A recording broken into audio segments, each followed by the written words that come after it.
Le secret n'est pas dans la prise de décision, il est dans la sélection des informations qu'on va traiter et transformer en décision. Ça passe par de l'expérience pour savoir ce dont on a besoin comme information et naturellement dans l'équipe des gens qui vont t'entourer, d'avoir les meilleurs professionnels possibles, même si on se trompe forcément. Mais tu vois, on parle toujours de la décision difficile. Moi, je parle de l'amont du choix de l'information. Et le mot que je préfère le plus dans la langue française, c'est le mot différence. J'aime la différence. J'aime les gens différents. Je suis différent. J'ai pas fait l'ENA. Je réponds à aucun des critères des élites françaises. Je les ai digérés et dirigés. Donc, je préfère la différence. Je préfère la différence à tout. Barack Obama, que j'avais connu avant qu'il devienne président. Je le reçois à Strasbourg pour un sommet de l'OTAN. Et il me dit, mais je voudrais te dire un mot en tête à tête. Bien sûr. Il s'assied et il me dit, tu sais Nicolas, tu es vraiment un type intelligent.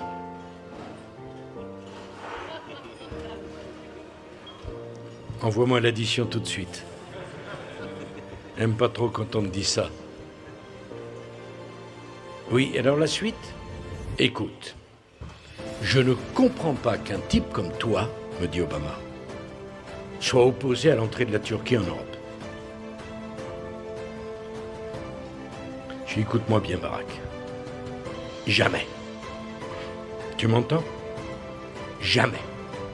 Parce que quand tu gagnes, le succès, il y a un tel problème en France entre le succès et les Français, que le succès est détesté en vérité. Donc c'est pas le plus intelligent qui gagne. Alors il faut s'excuser d'avoir gagné chez nous. C'est un truc de fou, quoi. Faut s'excuser en permanence d'avoir gagné de l'argent, d'avoir de l'ambition, de vouloir avoir une grande vie. C'est insupportable. Pour moi, c'est insupportable. Tu comprends ça? C'est insupportable. Moi, je crois qu'on mérite, au travail, au sentiment. Je ne crois pas au nivellement. Et le mérite, c'est que chacun d'entre vous aille aussi haut qu'il souhaite, ou qu'il peut. Et donc, tu vois, dans notre pays, tu gagnes, il faut t'abattre. Tu es un leader, il faut te détruire. Moi, j'admire Bernard Arnault. Il a fait un truc que j'ai pas fait. Bernard Arnault, il y a 35 ans, il a racheté Boussac pour 50 millions de francs. Il en a fait LVMH 400 milliards. Tout le monde n'est pas capable de faire ça. J'admire Bernard Arnault. Qu'est-ce qui a été le plus difficile? Incontestablement, à chaque fois que j'ai envoyé des soldats se faire tuer. Je les ai envoyés pas se faire tuer, madame. On prenait des décisions, il fallait y aller. Et quand vous vous retrouvez face à un cercueil d'un gosse de 22 ans, avec les parents, la petite amie, la sœur, autour,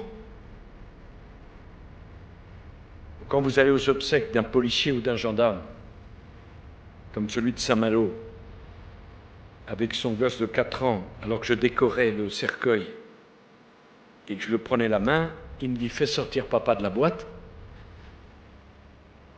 Ça, je ne l'oublierai jamais. Je m'y suis jamais fait. En même temps, ces jeunes, ils ont vécu une vie très courte, mais ils ont vécu comme ils le voulaient. J'étais plusieurs fois en Afghanistan les voir, et j'ai toujours été impressionné. C'est la vie qu'ils voulaient. Ils ne voulaient pas mourir, tombez-moi. Mais c'est la vie qu'ils voulaient. Mais je ne m'y suis jamais fait. Jamais. Personne n'a le droit de vous limiter théoriquement vos rêves. Vous savez, les mêmes qui vous disent « c'est trop tôt », seront les premiers qui vous diront « c'est trop tard ». Non, faut tout casser.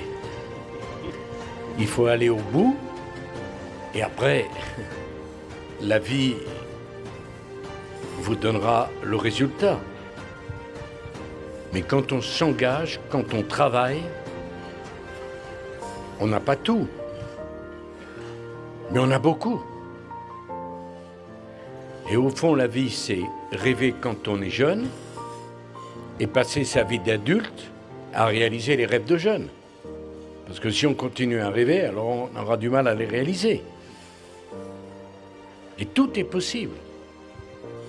Et je suis la preuve vivante que tout est possible. J'ai pas fait l'ENA, je connaissais personne. J'y suis arrivé. Je préfère être une rivière, pas un réservoir. Pourquoi une rivière? Pour donner. Il me donne et je vous donne. Vous croyez que je suis plus intelligent que vous, plus fort que vous? Erreur!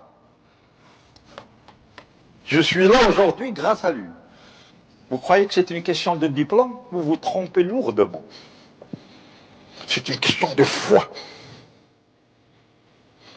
C'est une question de respect. C'est une question d'amour. Je ne vous parle pas à travers ma tête, je le fais à travers mon cœur. Les mots qui sortent ne sortent pas de ma bouche. Ils sortent de mon caractère, de qui je suis au fond de moi-même. Alhamdulillah, alhamdulillah, alhamdulillah, je suis fier de ce que je suis au fond de moi-même. Tout le monde rêve d'avoir sa boîte, de monter son entreprise, de progresser. Tout le monde croit le vouloir. Mais il y a ceux qui le veulent vraiment. Et ceux qui le veulent vraiment, personne ne peut les arrêter. Et la difficulté de la vie, c'est qu'on confond souvent velléité et volonté. Et ça, c'est un grand problème. J'ai écrit des livres et parfois dans les dîners, je rencontrais quelqu'un me dire « Ah, vous savez, si j'avais le temps, je ferais comme vous un livre. » Imbécile. Il croit que c'est une question de temps. C'est comme... on me dit « Moi, j'ai pas le temps de faire du sport. » Ça n'existe pas, ça. Si faire du sport, c'est une priorité, vous faites du sport, point. Tout est une question de volonté. C'est pas le travail qui donne du talent, c'est le talent qui donne envie de travailler. Quand vous avez 4 ans et que dans la cour de l'école, vous mettez vos copains 10 mètres derrière, vous pouvez devenir Usain Bolt. Quand vous avez les premiers, vous savez, qui apprennent la guitare, l'oreille parfaite, vous allez travailler comme un malade la guitare parce que vous avez vu. Et donc, il faut bien réfléchir à ce que vous aimez, ce que vous savez mieux faire que les autres, et valoriser ça à fond. Moi, à 14 ans, j'étais dans la rue, je parlais tout seul, les gens me prenaient pour un fou, je faisais un discours devant 2 millions de spectateurs. Les mauvais jours. Les bons jours, il y en avait plus. Et donc après, j'ai appris à parler. J'ai eu la chance de faire toutes les salles de France et même d'Europe et parler devant 100 000 personnes. Il vaut mieux naître dans une 2 chevaux d'occasion avec le réservoir plein que dans une Ferrari flambant neuve avec le réservoir vide. C'est l'énergie qui est à la base de tout. C'est la force qui est à la base de tout. Tout le reste, c'est de la blague. J'en connais des gens talentueux, beaucoup plus de talent que moi, qui sont restés sur le quai de la gare, à se regarder. Et donc oui, ça m'a pris tôt quand même. Doit-on, justement par rapport à cela, est-ce qu'il y a une limite à l'ambition? Non. Bon, vous savez, je pense que la vie, et ses surprises, bonnes ou mauvaises, s'occupera de rogner vos ambitions et celles de vos enfants. Ne les rognez pas vous-même. Il faut rêver en grand, pas en petit. Mais la seule chose qui compte, c'est d'être prêt à payer le prix de ses ambitions. Si vous avez de grandes ambitions, il faut payer fort.